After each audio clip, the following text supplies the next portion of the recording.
Okay, awesome Saturday to everyone. How you guys doing? How's everyone today? Happy Saturday. Great to see all of you. I love it that you guys are on time every day, right? We are exactly 1 minute more, 30 seconds more besides that.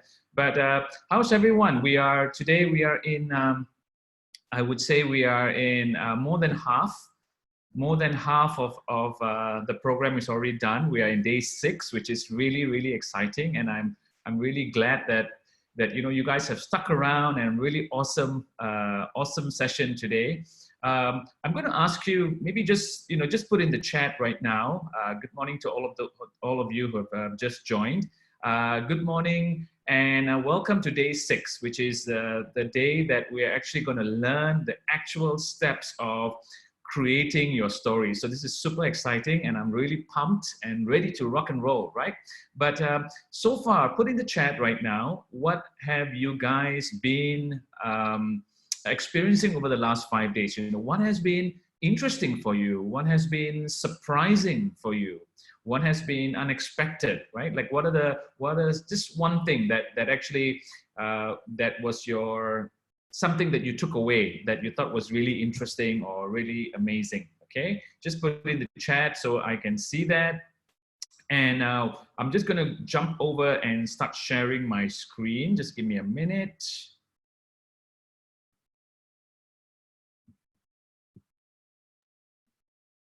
Okay, so we are now, hopefully you can all see my screen, and let's continue.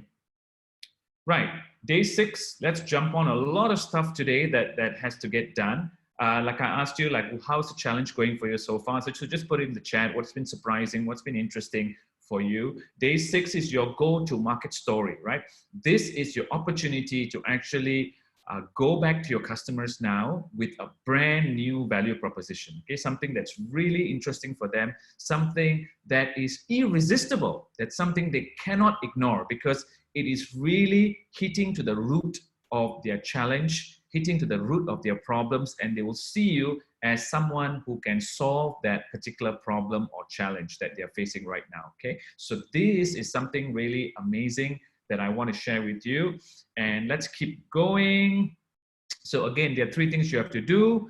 And how was the homework yesterday? So this is the key question, right? Like, how was the homework? Yuli is saying it's been great to calibrate for her, right? So it's been a great calibration session for her. Awesome. Aya is saying that storytelling is selling. Absolutely.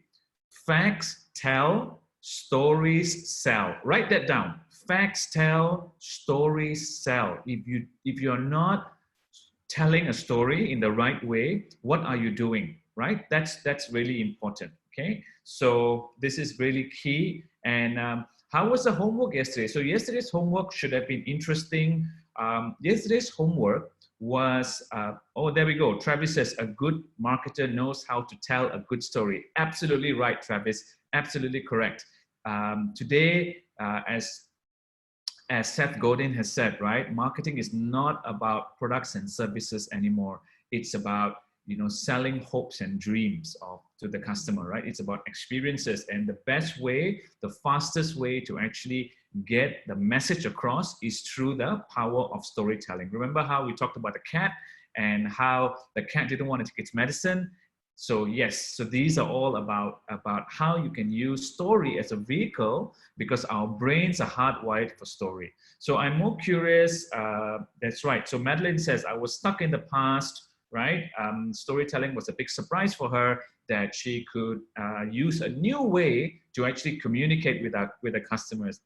What I mean is the new old way. Why do I say new old way? Because we've been telling stories for tens of thousands of years, right? Maybe even 1,000,000 years since humans existed and knew how to communicate. We've been communicating in storytelling format. So it's a new way, but it's actually a very old, tried, tested, and proven way. Okay.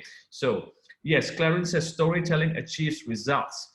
Absolutely right. So if you look, as I mentioned to you, Bill Gates, Steve Jobs, Richard Branson, Jeff Bezos, they all talk about storytelling but they don't talk about it. They didn't talk about it when they were up and coming. Only when they were successful in a place that they were unshakable. Then they say, yes, one of the reasons was the secret. One of my secrets was storytelling. Okay, so yes, storytelling achieves results. Elena says, learn how to make interesting story with a personal touch. Absolutely, right? Stories make things immediately emotional. They make things personal because they bring up feelings, okay? They bring up feelings. And yes, in a business sense as well, they bring up feelings. Okay, so guys, tell me, what are the insights you want to share from yesterday? And okay, let's see. We've got somebody. If you are not wanting to speak right now, if you don't have something to say, maybe it's time to mute it. Okay, mute yourself. Okay, I want you to actually go back to yesterday's homework because it was super duper important for you. Okay, if there's any homework that I've given you over the last 5 days, day 5 homework was the most important thing because it is the way, this is the key that's going to open the door into the story that you're going to be able to tell for your customers. So day 5, any insights to the challenges?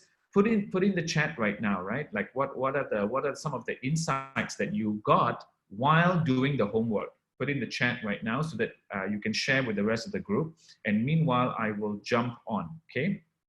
I will jump on and recap yesterday. Okay, so we talked about every story has got a line, and if your line is flat, it means your story is dead. Okay, just like in the movies, when the line is flat, it's beep, and that's it, game over. Okay, so we talked about how Cinderella story, right, and how the line goes up, and then it goes down, and then it goes up again. Okay, now your story that you're going to design today has got a similar line, but the storyline does not look exactly like this. Okay, so we're going to look at your own story. We also talked about how customers now, they can smell if someone is trying to sell to them. Okay, they can smell it from a mile away. So it's always be closing mentality that was, anyway, that Glenn Ross movie was done maybe like almost 40 years ago. Okay, that movie was a 40-year-old movie. At that time, yes, it was relevant. Okay, but today the internet has come. The buyer has got so much more empowerment. There's a lot of two-way communication, and so this always be closing mentality has to change in that sense. Yes, you always have to think about closing, but you don't have to be closing. Okay, so it's always think closing, not always be closing. Maybe if you want to change it, right, from ABC to ATC. Okay, then we went on to say, because we are so interested in closing, so interested in getting the sale, we're so motivated to sell all these amazing things to our customers. We're so excited, and that very excitement actually pushes people away. That very excitement that you are so excited about your product and you're so excited to make money, you're so excited to make the sale and win the commissions, right? That very desperation, that very excitement on your part is seen as desperation from the customer. It seems like you're desperate to make the sale, okay? Now, if you know, in the world of dating, you're fine with your partner, right? You're fine with somebody you're dating. You're fine, but the moment they become desperate, right, all of a sudden you don't find that so sexually attractive. You don't find that so romantic. Okay, desperation is not romantic, right? Desperation is needy. Desperation is wanting. Desperation is a very different kind of energy, right? So as a salesperson, also in dating, if you appear too desperate to your partner or to your date, if you appear too desperate to your customers, okay, they get turned off, right? They want to get away from you. They want to go and look someone else because it just doesn't feel right. Okay, so that is very important. So always be closing is not a good strategy to have, right? And specifically today, put yourself in the customer's shoes. You do not want to be closed. You do not want to be prospected, manipulated. You do not want to be pushed around by a salesperson. Okay, in the same breath, you don't want to do that to others. So what's the secret out of it? What's the secret out of it? Put in the chat right now. If you don't do that, right? If you don't sell, what should you be doing? Put in the chat right now. If you're not selling to customers, what should you be doing to them instead? Making friends with them, absolutely. Yes, making friends, but I'm looking for something more specific, right? Educating them, absolutely, right? Providing solutions for them, okay? Yes, I agree. But one thing in particular that I want to share with you is actually this, okay? Stop selling to them, okay? Stop selling to them, but actually start helping them to buy. And this is a very, very big difference. Although it looks like the same, right? It's like, oh, okay, I'm not going to sell you, but I've decided to, rather than sell you, I've decided to help you to buy, right? You need to make that shift in your heart. You need to make that shift in your mind. You need to make that shift in the way that you approach your customers. Rather than selling to them from now on, from today onwards, you're not going to sell to them anymore. It's no more always be closing. Stop that, right? What you need to do from today onwards is actually to help them to buy. And it's exactly, maybe, in fact, this is such a powerful concept, right? It's such a powerful concept. A lot of people don't get this, but I learned this when I was with HubSpot. I was a partner with HubSpot. And let me just tell you a quick little story. And so when I was with HubSpot, I had just done my, I was running an agency, okay? I was running a marketing agency in Singapore, and I had just closed this amazing deal, right? And I managed to have this amazing achievement, which is I 10x'd a company, and this is not a small company, it's millions of dollars, right? I made their sales grow 10 times in 24 months. And I thought I was on top of the world, right? I thought I was on top of the world because I could 10x a company, right? I've never done it before. I had done 2x when I was in Electrolux. I grew the sales double to, well, 2.41 times, right? But let's say double, right? And then I've also tripled companies, but I've never 10x the company. So I was really walking on top of the world, right? Thinking myself as really great until I met my mentor in HubSpot. And his name is Dan Tyre. He was employee number 6 of HubSpot. And he basically had grown the company from 1 million US to 100 million US, okay? He was the head of sales, employee number 6, and he grew it from 100 million. And I was like, wow, I did 10x, and I'm thinking I'm so great. This guy is 100x, right? Like, how did he do it? So basically, I mean, it's not in the scope of this recovery challenge, how to grow and scale your business. That is for another time. But I just wanted to share with you, right, that that it is amazing to actually know that someone can actually do so much more than you. Okay, so I'm going to keep sharing. Continue the share of my screen. So one of the things which I learned, the way that they did it, right? The way that they did it was HubSpot was not doing any kind of selling. Okay, HubSpot was helping people to buy. And that was one of the key pillars of their marketing strategy. They rather than selling to somebody, you actually look at their buyer journey and see where they're having challenges in their buyer journey. And in that areas is where you start putting your hand out, and that's where every one of you was saying correctly, be a consultant, be a teacher, whatever, but not just be a teacher, like teacher in school, right? That's not how you sell, right? That's just teaching. So consulting is just consulting. But when you understand where they are in the buyer journey, right? So everybody who is putting out content today is fine. You can put out a lot of content, no problem. But the real secret to being successful is content with context. Okay, and that's what your story is about. You need to have the right content given to the right person at the right stage of his or her buyer journey. Okay, right. Let's keep on going. So we also talked about the reason why your customer is saying, let me think about it. Okay, and it's the same reason why you are going to wait in the airport until all your bags that you checked in are in your hand, in your possession, and then you will leave the airport and do everything else. Otherwise, you are going to stay in that airport, or you're going to, make a complaint. You're going to do necessary things, but you're not going to just leave the airport. Okay, so they're not just going to buy. They are either going to, if their objections is not met with you, they're going to do something, maybe go to your competitor and solve that problem. So for example, to take the same analogy, right? I'm going to go to the airline and I'm going to make a complaint and then I'll leave the airport. But then the opportunity is lost already because you could have found the bag for them and walked away with them, right? Okay, we talked about the ancient Greek storytelling, rhetoric, persuasion method that's working.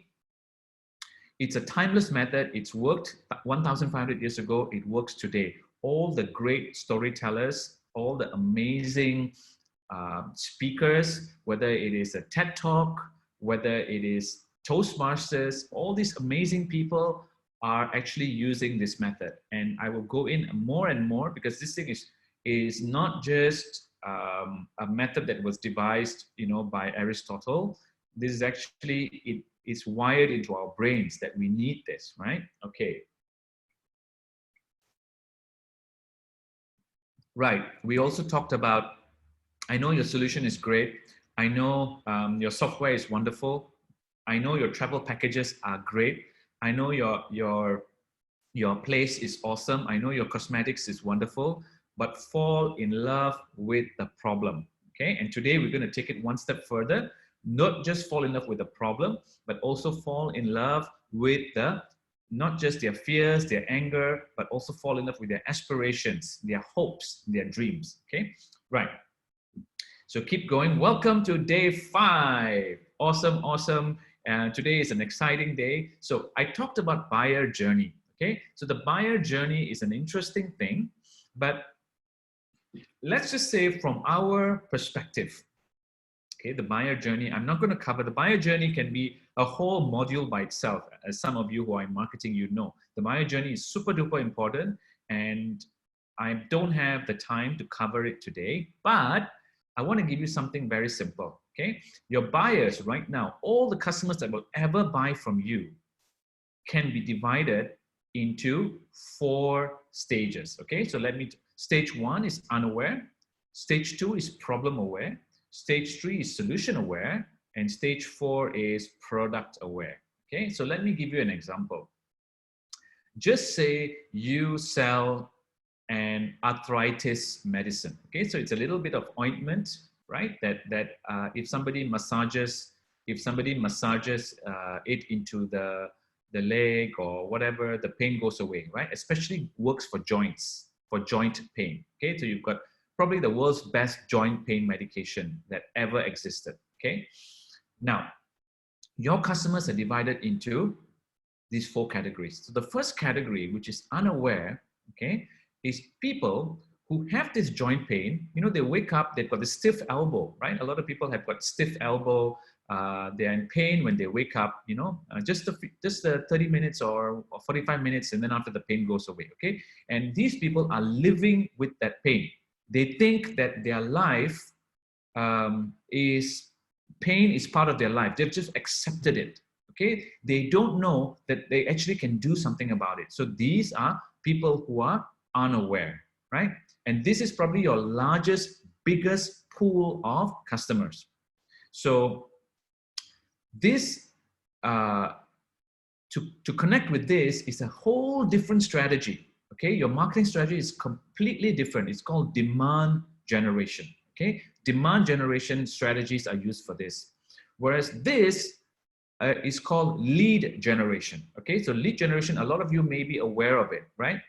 Lead generation is when customers are problem aware. Okay, customers are problem aware. That means they are aware that they have a problem. Okay, so they have this pain and they don't like this pain, right? And they're like, what should I do? Should I go to the doctor? Should I get an x-ray? Should I do something? What should I do? So these people are looking for the solution. They're looking for a particular solution to the problem. Okay, and I'll speed up through here a bit more. And then these people are like, okay, you know what? I have found that I went online, went on the internet, and I found that there are these particular crystal methylated ointments that actually work, right? Because of something of the rapid action into the thing, right? So they've actually found that that ointments actually work, right? So they are now looking for the ointment. So they're aware that there's a solution, but they don't know that your product still exists, okay?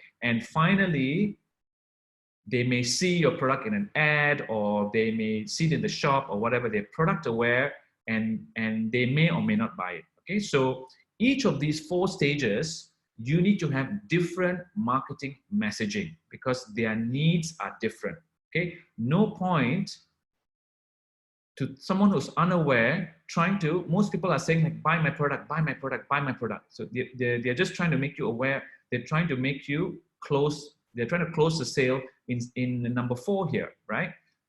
When you are in number 1 or even number 2, you don't care about number 4, okay? You don't care, even though you say, here, 50% discount. Here, I'm giving you a great discount. What else do you want, right?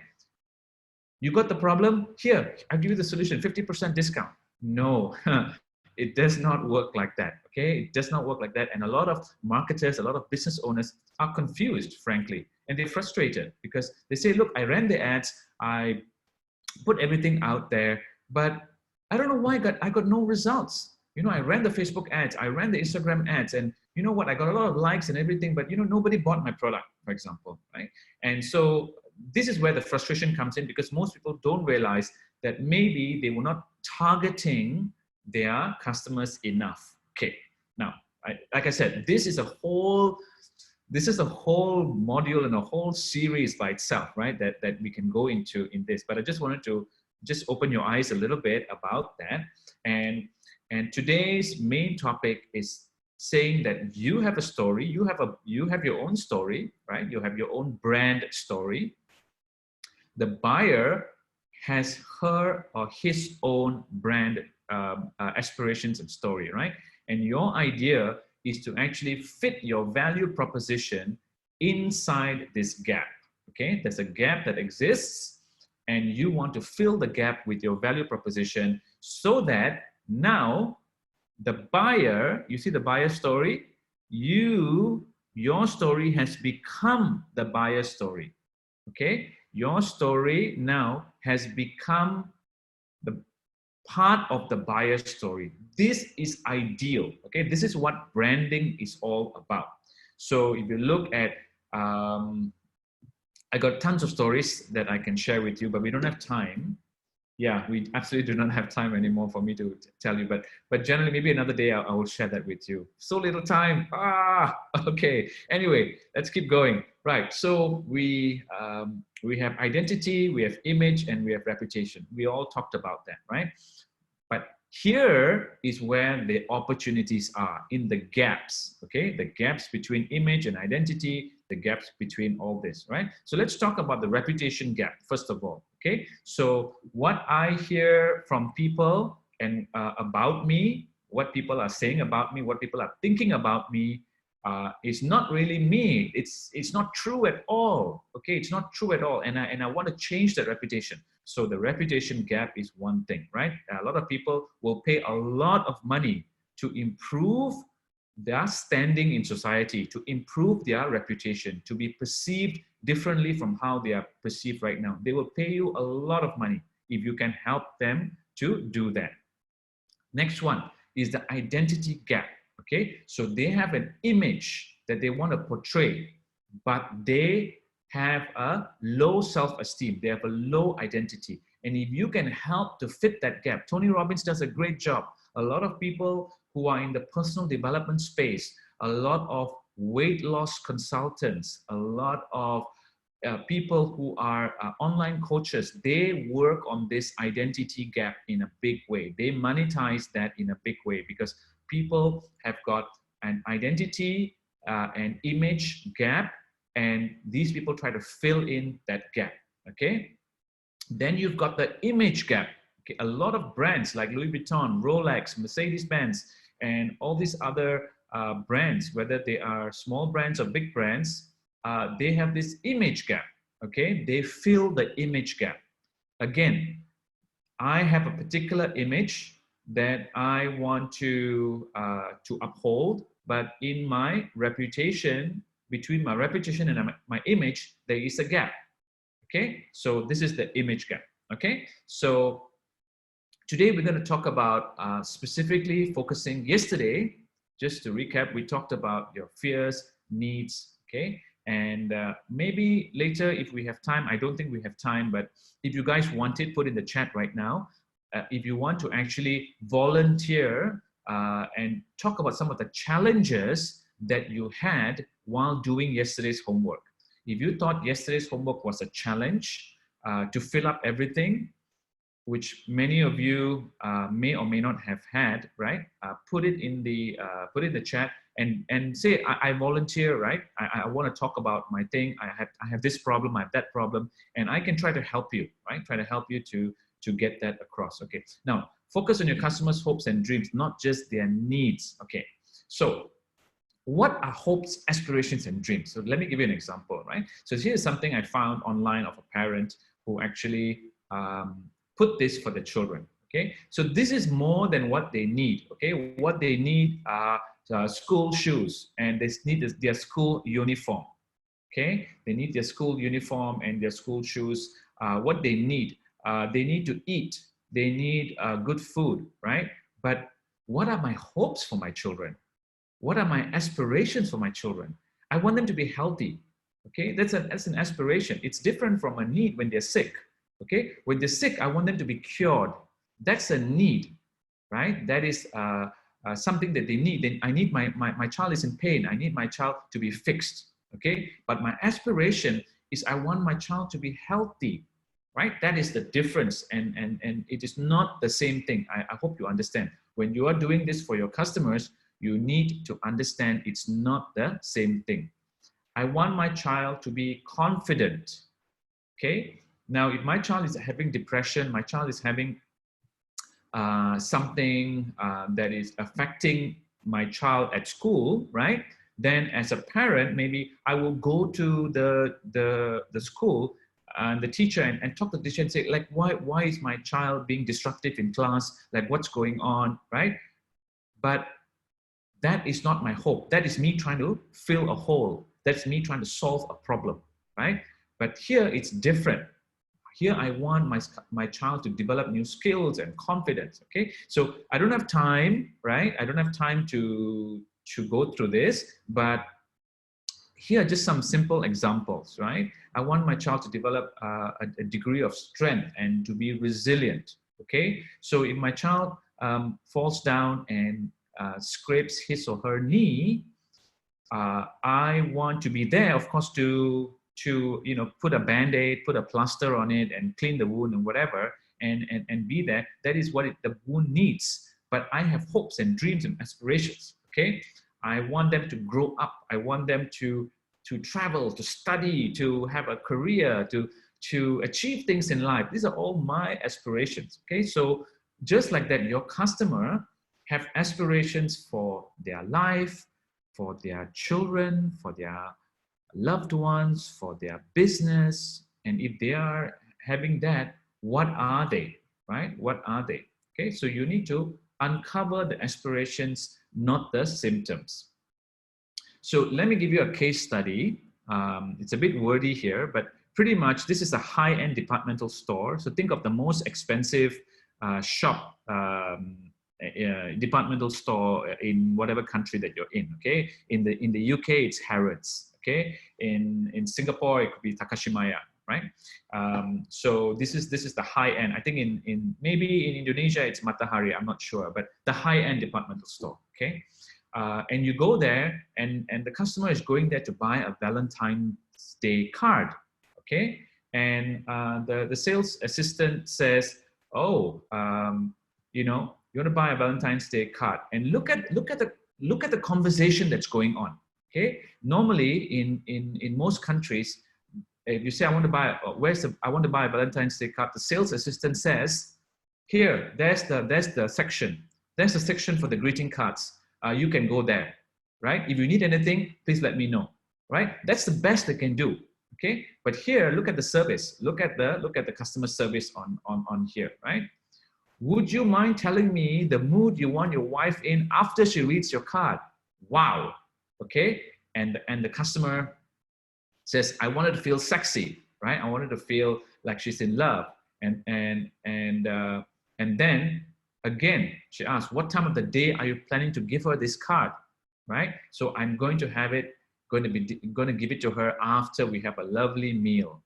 Okay, so here now the customer, she's getting into a discussion with the guy, right? And he now is starting to imagine about the sequence, and he's done a lot of planning for his loved one, right? For his mate, and he's saying that so he's feeling good because he's able to boast about what a great job he's done, and she is doing a great job as well because she is trying to upsell him, and you will see later, right? Again, would you hope she would swoon, laugh, or blush, okay, after she reads your perfect card? Blush, feel like the first time in love, like I want her to feel that, right? And the customer is getting more and more excited now because, the salesperson has started him on a journey. She started him on a journey of imagination, okay, getting excited. And then she says, come with me, right? So you see now, 1 minute ago, the customer was in control, right? He's asking the questions, like, where is the aisle? How much is the price, for example, right? Like, how much is it? Tell me this, tell me that. Now, the customer service person, the salesperson at the store has been got him on a journey that now she's able to take control. So notice, at no point during this conversation did the salesperson ask, hi, can I help you, right? No, because can I help you is actually the worst thing. It's the absolute worst thing a salesperson can say to a person who's walked into their shop. Why? Because number one, it's a close-ended question. The customer can only answer two things, yes or no. Okay, they may say it in different ways, but they can answer yes or no. And if they answer no, that's it. You've closed the door, right? So look here, the salesperson is asking open-ended questions, right? Okay. So blush. So come with me, she gently commanded, right? So the clerk and the customer were stood in the lingerie section. So he came in to buy a card, but she's taken him to where the underwear section is, okay? So instead of a card, may I suggest this, right? Wow. And then she also talked about other things that he can do for his wife, okay? Rose-colored glasses, okay? And chocolate liqueur, which is, hey, Valentine's, right? Chocolate. I used to be in the chocolate business before. One of my businesses was in chocolate, but we won't talk about that right now. But Valentine's Day was our best time of the year. Absolutely the best day of sales, right? Because of the chocolates, right? So here, bottom line is the customer had gone in to spend $4, but spent 25 times more just because of the way the customer service person, in this case, it was a salesperson, trained in sales, in storytelling, envisioned, laid out the buyer's story, uncovered the buyer's story, the hopes and aspirations, and actually planted a new value proposition. The guy walked in wanting to buy a Valentine's Day card, and it was done. Okay, I understand your story. I uncovered your story. I uncovered your needs, your hopes, your dreams. I know what you needed, but I also know what you hope and what you aspire for, right? Go to the root of the problem, right? The card, so say for example, like the doctor, right? A lot of traditional medicine, a lot of modern medicine, they treat the symptoms. They don't treat the root cause. Okay, so for example, if you've got a pimples on your face, right? If you've got a lot of pimples and a lot of pimples on your face, there's a lot of medication that you can put on your face to actually remove the pimples. But those are symptomatic relief. Okay, those are just for treating the symptoms. The pimples are coming because of something else, because of maybe an allergy, or maybe something you've not eaten well, or maybe some kind of toxin. There are toxins in your body. You need to detox your body, right? So if you just go and solve the pimples, it's not going to solve the problem, right? You need to go to the root cause. So trying to understand the root cause, symptomatic relief, is how you actually avoiding symptomatic relief, but actually going to the root cause is how you're actually going to really help this with your customers. Those of you who are not on mute, now it's time to go mute, please. Let me see whether I can mute everyone. Okay, great, thank you.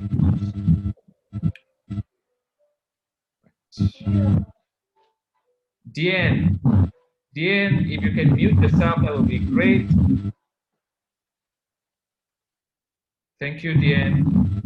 Okay, find her and mute her. Okay, Diane is now muted. Okay, good. Right. So, like I said, to continue this, right? The customer actually, you think the customer is buying a skateboard. Okay. So the customer is buying a skateboard. They're buying the ball bearings. They're buying the board. They're buying the wheels. Okay. But at the end of the day, what they really want, what they're actually paid for, right, is actually the act of flying through the air, doing a particular stunt with their skateboard. Okay, so the customer may buy this, but what they're really paying for, what they really want, is actually this. Okay, the customer may be looking for this, but what they're paying for is this. So this is absolutely key for you to understand that you are not selling your product.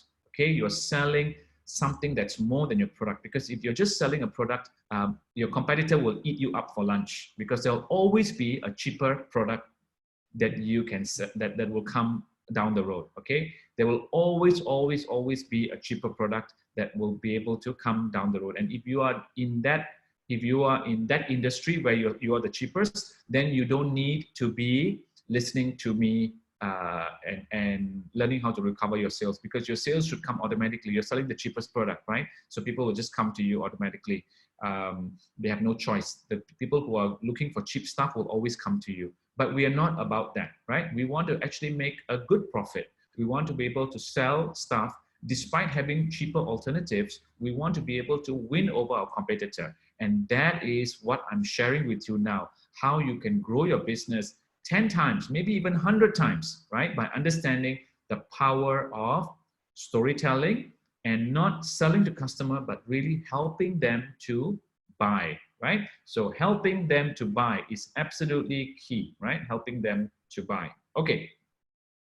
So I'm going to share with you a case study of McDonald's, and they were having a challenge with their milkshake brand. Okay, they had a brand of milkshake, and they were having a challenge, and so they got Harvard professor who actually came in and helped them.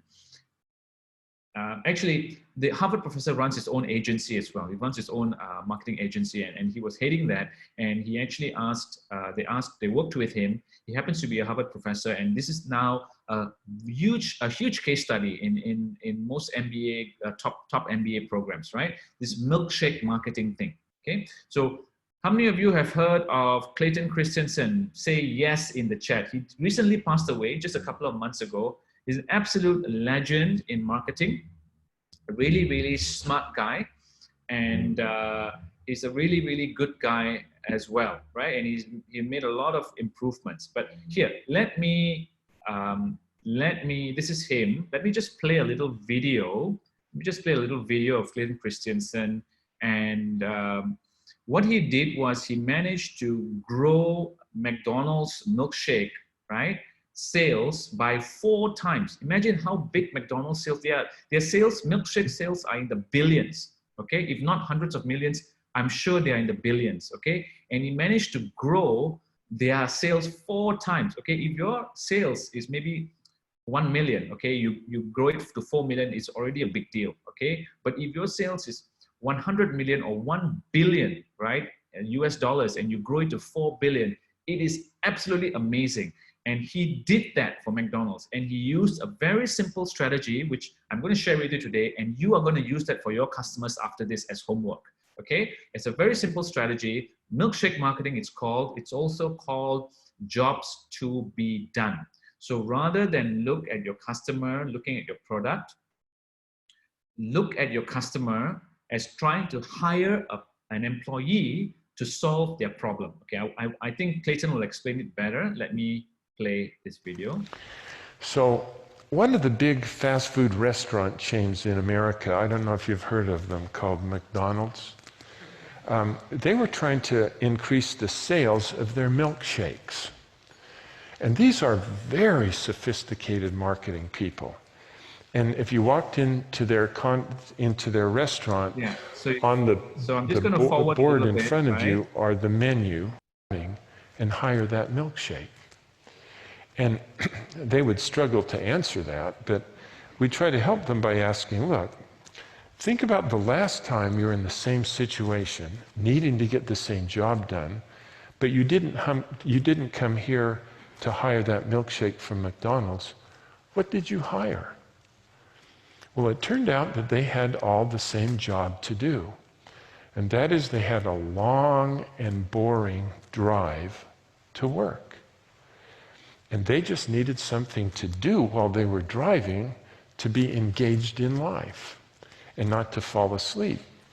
One hand had to be on the wheel, of course, but gosh, somebody gave me another hand and there's nothing in it.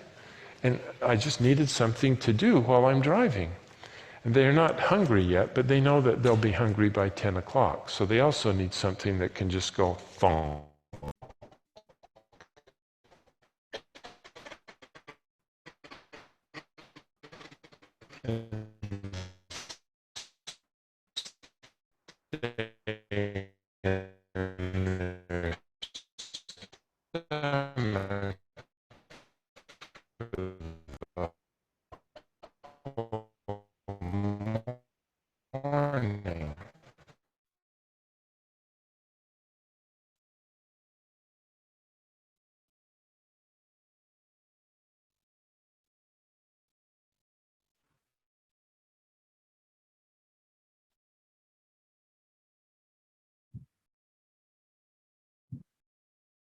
Good question.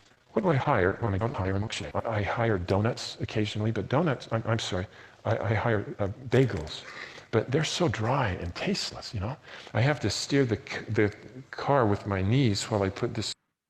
Okay, some of you are saying there's a bad connection and the video is not clear. No problem, right? I will actually post this video in the Facebook group so that you guys can watch it, and let's move on. Let's move on. Okay, now we're coming to the story part. Okay, we're coming to the story part. I will put the video in the Facebook, so all good. Now let's get into the story. Okay, so later I will come back to Clayton Christensen as your homework because you need to get jobs to be done. But I'll explain it clearly again later. So now you need the idea, right? If you're communicating a story, right? If you're making a pitch, you're making a presentation, you're creating a sales video, you've got a website landing page, right? Anything you want to communicate, it always have to be broken up into 3 parts, okay? A beginning, a middle, and an end, okay? So now I wrote this book called Storyfy, and it's based on what I discovered when I was in Australia, and it's based on the Kisho Tenketsu, which is the Japanese storytelling model, but I added a little bit more. Now we don't have time much for that, but I'll give you the first 3 elements, which is STO. Okay, it is the situation, the twist, and the outcome. Okay, so let me just explain to you a very simple 3-part storytelling framework that you can use for yourselves. Okay, so imagine you've got the audience attention span on one side, and you've got the mystery, suspense, okay, whatever is outcome. So remember, we talked about every story has a line, right? So your line kind of looks like this. It's jagged, of course. It's going up and down, but it's going up, okay? Your line never goes down, right? Your line goes from down to up, and that's it, okay? That is how you tell a story in business, right? This is business storytelling, right? So first of all, most people, right?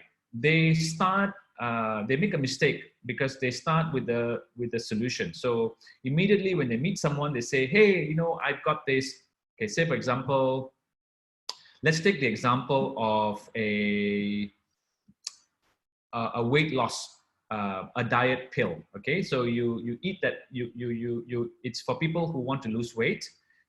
It's actually a pill that you just take one a day, and it doesn't make you feel hungry. Okay, it doesn't make you feel hungry. It's 100% safe. It's made of herbal stuff, but it just sits there in your stomach and makes you feel full, so you don't feel like eating, right? So the typical salesperson, if I ask you to go and sell this, right, the typical salesperson will go, hey, you know, I have got this this great product that will you just take one tablet and you will slowly lose weight, right? That's one way of doing it, but it's not the most effective way. It's definitely not storytelling. This is telling, not storytelling. This is telling, okay? Then there are some people who actually say, no, there's a better way. Let me have the let me talk about the problem first, right? Let me talk about the problem. But the best people of all are those who talk about the consequence as well. Okay, my method is very simple because I wanted to keep it very simple for you guys, right? So problem, consequence, and solution. That's it, right? So if you are making a pitch, if you are selling B2B things, if you want to convince someone to get extra money for a particular project, for example, an investor, or you want to talk to your boss if you're an employee and you want to get them to approve a project or an initiative that you're doing at work, whatever it is, right? Whatever it is, start with the problem so that this is ground zero, right? So say, oh, today this is what's going on, and get them to agree with you on the problem, right? And then you talk about the impact of continuing without changing. So if you want to say, for example, if we don't do this, right? If we don't do this, what's going to happen, right? If we just continue without changing, right? So this is like putting the fire under the chair. So for example, if you're if the customer, let's just say the example, right, that you're doing by selling diet pills, right? So you say, problem, today it's really important to lose weight. And the customer says, yes, I need to lose weight, you know, and then you talk about the consequence, right? If you don't lose weight, you know, the studies show that people who are overweight, they get much higher chance of diabetes and high blood pressure and heart attack, and they lead to early death, right? So this is the consequence. This is a very, very important, right? And then you introduce your solution, which is your diet pills, your diet products, or stuff like that. Okay, so this is one example. Now, we are living in the attention economy. So today people have got very little time to actually spend on you. So what you need is you need to have more than just these three parts. Okay, you need to also have you need to have a very, very big opening to actually, hey, I'm here, listen to me. This is something very important I have to share with you, right? You need to have a bold opening, and you need to have a very powerful closing, because you want them to remember, you want them to take action. Okay, so in marketing, this is called a CTA, a call to action, but it can be anything, right? It can be absolutely anything, as long as they are actually moving to the next level You want them to take the next step in your sales process. That's all you need to do by telling this version of the story. Okay, so not just you need the 3 parts, you also need an opening and you also need a close. Okay, so this is how you come up with your story, your value proposition, your very simple thing, right? So you have the problem, you have the consequence, you have the solution, but after the solution, you need a thing to make them move, and you need a big opening to start, right? So now I put here consequence because my STO is actually much more, it's actually situation, right? The situation, the twist, and then the outcome, okay? And when I say twist, it's not very easy for most people to do. That's why I've replaced it to make it very easy for you guys and just say the consequence of not taking action, okay? But on my original model, right, if you guys want to try it, this is the more advanced one, it's STO, situation, twist, outcome. So the situation right now is that you need to lose weight. Why? Because if you don't lose weight, you will die, so to speak, right? You're going down a very, very dangerous path for your health. So you need to lose weight, right? And at the same time, I will also share with you, right, that the traditional way of losing weight is actually exercising and going to the gym, right? And we will also talk about, this is the situation right now. The situation is that you need to lose weight, but the situation is also that it's not easy to go to the gym. It's not easy to find parking. It's not easy to go through all that traffic. It's not easy because the gym closes at a certain time. It's not a 24-hour gym. It's not easy because of your schedule, right? So I will create a situation, right? I will lay it all down. The situation right now is that you have that challenge, okay? And then I will ask you, before I put the twist, I'll ask you what is called a pivotal question, the big question, right? Which is, so how can you lose weight without going to the gym? Okay, when you ask a question like this, the customer cannot help but try to answer it in their head. Even though they're quiet, they're just listening to you, right? In their head, they're running frantically trying to find the answer. They're like, yeah, that's a question. You know, this is the challenge. This is the difference. Okay, this is the beauty actually of a statement versus a question. Okay, because a statement, the customer can just reject it or accept it because it's a statement, right? Like people are if you don't lose weight by the time you're 65, you will get diabetes. I can accept that or I can reject that, okay? But if I ask you a question, which is, how can you lose weight without going to the gym? After we talked about how hard it is to go to the gym, that is something you cannot say yes or no to. You have to think about it, okay? So this is why questioning is absolutely so important when it comes to selling, when it comes to persuasion, when it comes to influence. It's questioning, okay? So remember Albert Einstein, okay? Get that curiosity going. This is a very, very important thing. So consequence, right? So consequence, and then you say, okay, here I have these diet pills. You don't have to go to the gym at all. You can still lose weight, right? So this is where you offer your solution, right? You offer your solution, and then you give them like, here I've got 2 bottles here for 100 US. Normally it's 80 US per bottle, but you can get 2 for 100. But it's only for today. Buy it now, right? So this is the close. So here we go: opening, problem, consequence, solution, and close. This is, I would say, a simple way that you can build your value proposition and tell your brand story now to your customer base. Okay, so again, I have no time for this. I'm going to put it in the chat as well. I'll put this 2 in the video. I'll put 2 videos. Okay, so now let's go to day 6 homework. Okay, now I'm going to share 2 links with you. The first link is actually you can download it as a PDF, okay?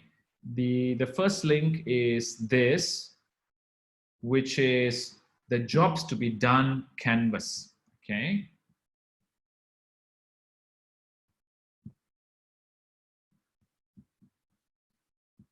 Let me present. So all of you hopefully are looking at my screen right now, and you've also got your workbook, which is the second link, right? The second link is your workbook, and I'm hopefully that you are looking at it right now. So I want to explain very clearly, this is how you design your value proposition for your customer, okay? Today, you will design it. Tomorrow, we will actually refine it. Okay, we will reset whatever that you have and relaunch tomorrow. Okay, Sunday is relaunch day. Sunday is the day that you perfect your value proposition.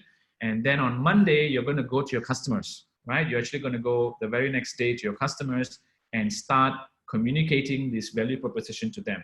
Okay, this value proposition can be in a video. It can be in a script that you have on your on the phone. It can be on your website, or it can be in little small parts in your Instagram posts. Doesn't matter, okay? It doesn't matter, but importantly, you need to understand the basis of it. Okay, so let me just go, right? You want to understand, and now it's time to also go and ask your customers to go and check, right? What is the job that they're doing that causes them to pull the product or service into their life? So let's take the milkshake example, right? Let's take the milkshake example, but it can be anything. It can be a mattress. It can be a mattress that somebody wants to buy a mattress, right? Like, why do I want to buy a new mattress, right? Because like the mattress that I have it's too lumpy, or it doesn't, I'm too hot. I wake up in the middle of the night with a pool of sweat, in a pool of sweat, because it's just too hot. And I put the air conditioning, it becomes too cold. And then I wake up in the middle of the night, too cold, right? So like why? What is the job that this thing gives me, okay? Second thing, situation or life cycle. Is it a one-off purchase? Like, is it the purchase of a house, which is something you do not every day, unless you're, I don't know, super rich or you're an investor and you buy houses for a living. But for most homeowners, they buy their home once, and then they buy others for investment down the road, but not every day, right? Unlike, or is it like a donut or a piece of chocolate, or maybe something that you do far more often is an everyday process, right? It's an everyday process. Every day I need to brush my teeth with something. So what do I use to brush my teeth with? What do I choose as my toothpaste, right? So if it's cosmetics, some of you are, I know, are in cosmetics, some of you are in software. So this is, again, the decision journey, right? Is it a one-off thing? For example, if you're a wedding planner, hopefully you get married just one time in your lives. But in other cases, right, this is a one-off thing that you need to do, okay? So for where is the situation in the life cycle? When is it done, okay? And then you look at this bottom section here, which are the functional, emotional, and social elements. Okay, so these are the roles that your thing plays. Okay, so like, what is the functional role of your product? So say, for example, if I'm selling a watch, right? If I'm selling a watch, the job of my watch is to tell time. Yes, the job of my watch is to tell the time. Great. Okay. But what is the emotional role of that job, of that watch? Okay. So maybe that watch actually makes me feel a certain way, right? Emotionally, I actually enjoy that job. It makes me feel good to wear that watch. I feel a sense of security. When I wear that watch, I know that I always have the time on me, so I'll never be late. So I always feel safe when I'm wearing a watch or a timepiece around me. Okay, so if that watch is maybe a luxury watch, or maybe it's not a luxury watch, what is the social role? Can I use it as part of my wardrobe, right? Is it something that I can, if it has multicolored straps, like the swatch has got many different colors, same watch, right? So can I match it with my shoes when I'm going out for my meetings, right? If I'm going for dinner, can it be a dress watch, which I can use for a dinner party, right? Male or female, right? Does this watch go with my tuxedo? Does this watch go with a pair of jeans, right? So what is the social role of buying this watch? What job does it do? Does it make me look like I fit into society, or does it make me look like I'm out of place? Right? So these are the social roles, right? So this is the job itself, right? So this is the job itself of your product, your service, your idea, your proposition, okay? Now, let's go to the right-hand corner and look at the customer, right? Again, so what motivates this customer, right, to pull this product into the line? In fact, the last time they did this job, what did they use? Okay, what didn't they use? What did they use and actually failed? Right. So this is a chance for you if you are going deeper into it, and if you have customers, you can do focus groups with your customers. You can actually just call them up on the phone and just talk to them the same way these guys did for McDonald's. Look, they grew McDonald's sales by 4 times. This is hundreds of millions of dollars, if not billions of dollars. Okay, they grew it 4 times. This is an incredible success, just using this method that I'm sharing with you now. And this is a very powerful method if you know how to use it. Okay, so barriers. What are the pains in the job that the product is solving, right? So some of you may not actually have power over your product, for example, right? So your value, your situation, maybe you are in the middle of the process. That means you have no chance to actually design the product. You are just a reseller, for example. You're a value-added reseller, for example, right? So you have no chance to do anything with the product, right? But you have still the opportunity to connect the customer with the product, with the customer's pains, the customer's hopes, the customer's fears, dreams, aspirations, right? Connect it with your product. So in this case, what are the pains in the job? They have to do a particular job. So in the case of McDonald's, they had a job. The job was they were driving. They had a long drive usually to work, which was usually about 1 hour through the traffic. And they wanted to do something with their hand. They wanted to stay awake. So with the milkshake, right? When you drink the milkshake, it's got bits of fruit in it. Okay, it's got bits of fruit in it. So when you drink it, and sometimes you get the fruit, it sort of makes you, and then you have to chew it, right? It brings you alive. So they wanted something that to engage them during their long and boring commute. They didn't want to fall asleep. Okay, so this was supposed to help them. Okay, and again, what is the root cause for this job? Okay, we talked about the symptoms and we talked about the root cause. So what is the root cause? So for example, if it's toothpaste, it's because I want to have a bright, shiny smile, for example, which is a social element. It because I want to have clean teeth, which are healthy for my safety, right? I don't want to spend a lot of money at the dentist, so I want to be cavity free, right? Like, what are the root cause? What are the ambitions, right? So one is aspiration, which is I want to have beautiful, shiny, white teeth. And the other one is I don't want to go to the dentist and have him or her to drill into my tooth and have fillings and have all these problems, which are really something which is scary for me. I want to avoid that, right? So what is the customer running away from, and what is the customer running towards, right? So this is something to make you think. Okay, now action item. We're coming to the end of our day, the end of the class. What is the single greatest aspiration, right? So yesterday I talked about the thing that makes your customer really angry. Today, I want to talk about the thing that your customer has the biggest hope and dream. What is the single biggest aspiration? For sometimes, some people, right? It just may be that I want to travel the world. That is my biggest aspiration, right? I want to see, I have a bucket list and I want to see 100 countries before I die. That is my greatest aspiration. And I want, in each of these 100 countries, I want to do 100 things and I want to post it in my vlog, or I want to keep a record of it for the rest of the world or my family to see, right? It can be something simple as that, right?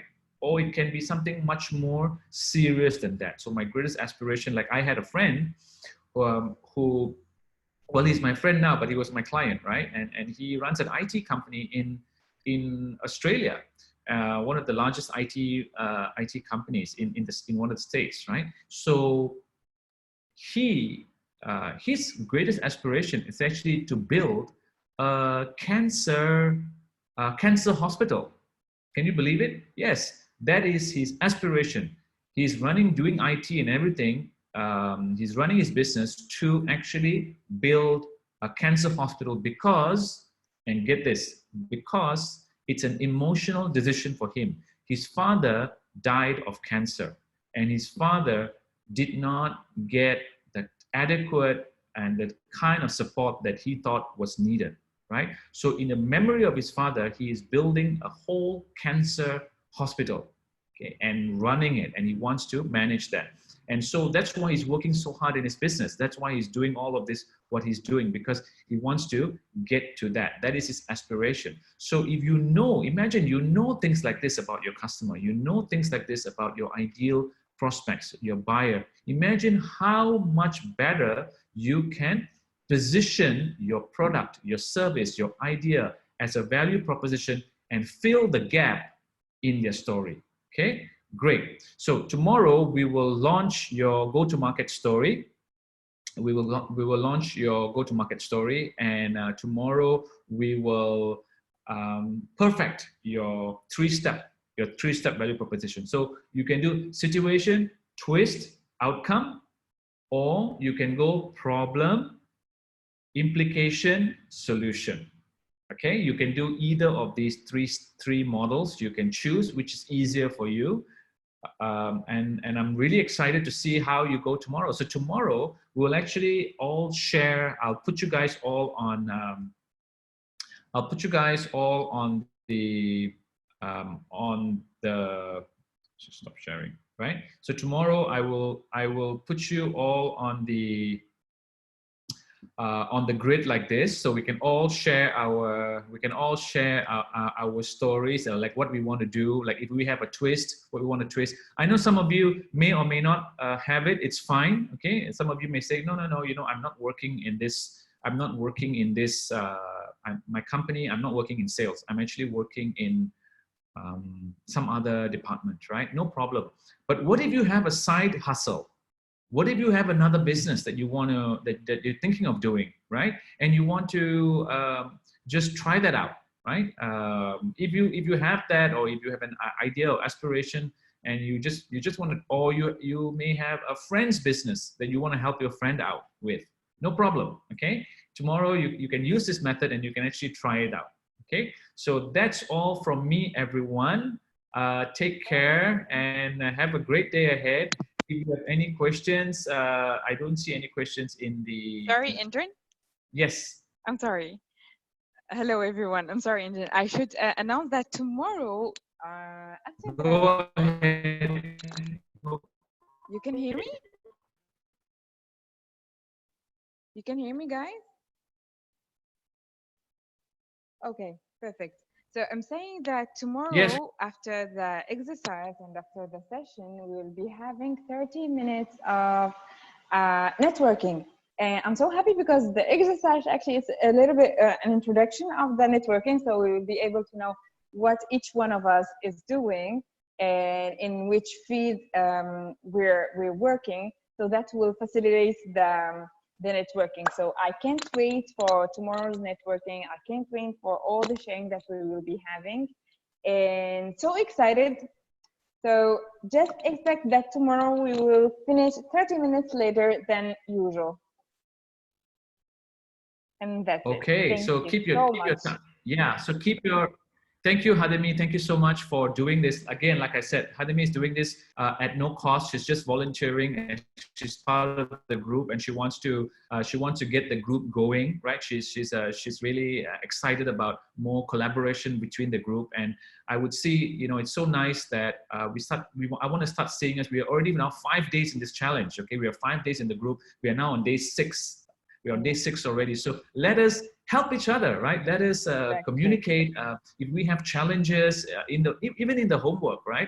post it in the Facebook group. If you're having like challenges, oh, I can't do this, you know, it's so hard. And then maybe somebody else can help you because, hey, they have got, of course, I'm happy to jump in and help too. But I think in this group, if you look at all the experience of you guys, you have far more experience than me put together compared to just me, right? I have a little bit of experience and I have got some skill sets, but if I take all the skill sets of this group, I have got so little compared to you guys, okay? So chip in your knowledge, chip in, don't feel like you are, you know, like that your think is not important, right? That's very important. Don't think that, you know, what can someone learn from me? No, nobody can learn anything from me. You know, I don't have much to share. Don't feel that way, right? So start sharing. Thank you, Hadimi, for that. And I really My appreciate, pleasure. yeah, that you're taking the time and trouble to do this. My pleasure. It's totally my pleasure. Awesome. Okay, everyone. Anyone want to say anything? You can unmute yourself now and say it. I can see Aya is saying need some preparation. Okay. Okay. There's also the consequence and explanation. Okay, I'll just repeat again very briefly, Aya. But this video will be uploaded also in Facebook, so you can actually watch the repeat of this, right? But basically, there are two models that we can use. One is a 3-step model, which is called situation, twist, and outcome, which maybe we won't talk about that right now. We'll just talk about problem, implication, and solution. It's easy. You already know your solution, which is your product. Problem, by now you should already know. The only thing, which is the one in between, which is the implication, meaning that what happens to your customer if they don't fix the problem? What's going to happen? They need to be aware, because sometimes they are not aware, or sometimes they are in their own mind. They are thinking, they're trying to hide away from that implication, right? So they're trying to block it out of their mind because they don't want to think about it. So you need to kind of remind them to bring it up front, because if you don't do this important step and talk about implication, they won't have a sense of urgency.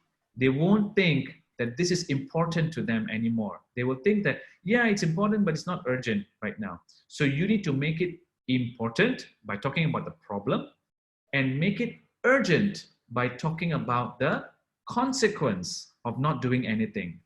Then, and only then, have you created the context for the 3rd step, which is to talk about your solution. That's super duper important, right? And the other thing is maybe just a pro tip here. If you're having a face-to-face conversation with them, don't talk about the consequence until you've finished the problem and you got them to accept that it is a problem, right? Because if you do not get them to say, yeah, I agree with you, it's a problem, right? Don't talk about the consequence. That means you go back and keep talking about the problem until they say, yes, it is a problem, I agree with you, this is a problem. Then you say, okay, now what if this problem is not fixed? Like what's the consequence? Like what's going to happen? Like what's going to happen in your life, right? Or how is this going to impact the business if we don't do this or that or whatever, right? And then you go to the consequence. And then you go to the consequence, and then after that you go, and then you say, okay, now let me share with you the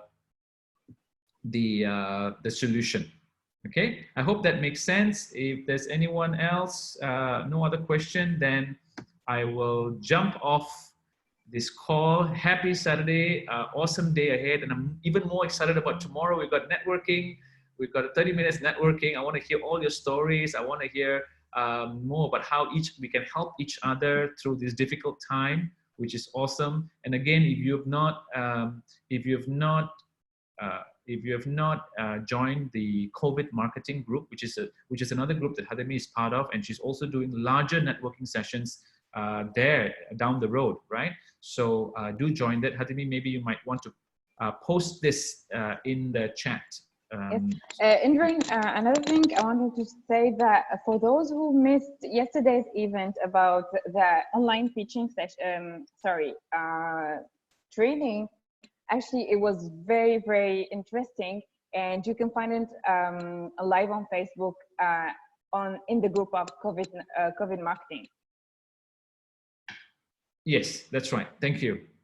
Okay, everyone, we are way past we are already 1 hour and 15 minutes into the class, so I better leave you to go and do the rest of your day. Good luck with the homework, and if you need anything, just put a shout in the Facebook group. Yeah, take care. Bye bye, everyone. Bye bye. Thank you. Thank you, everyone.